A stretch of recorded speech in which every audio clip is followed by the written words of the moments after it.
The oral estrogen. How much is the rise of estradiol and esterone?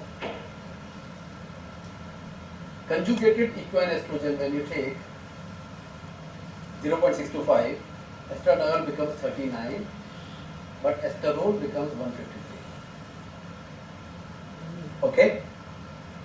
But let's come here. When you take micronized estradiol, and this is natural, madam. Yeah. 2 milligram or 1 milligram even. Estradiol is going 35 and it is only estradiol.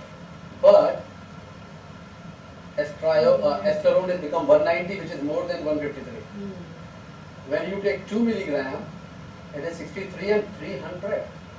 So what the logic they were giving about CEE, oh, it is increasing a lot of esterone is increased by even because esterone is coming from estradiol only.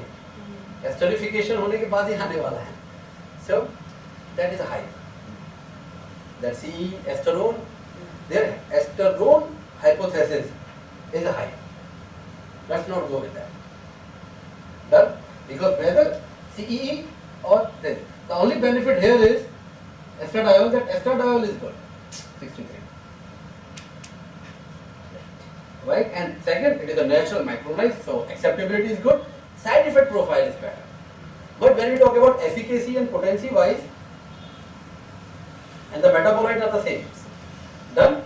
The liver induction is the only thing.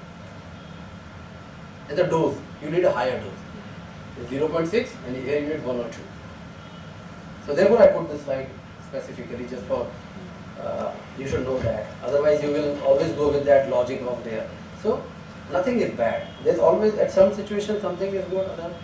So, but for HRT, menopausal HRT has to be transdermal and has to be natural micronized, and that is the bottom line. Rest all is just revolving around it. Okay.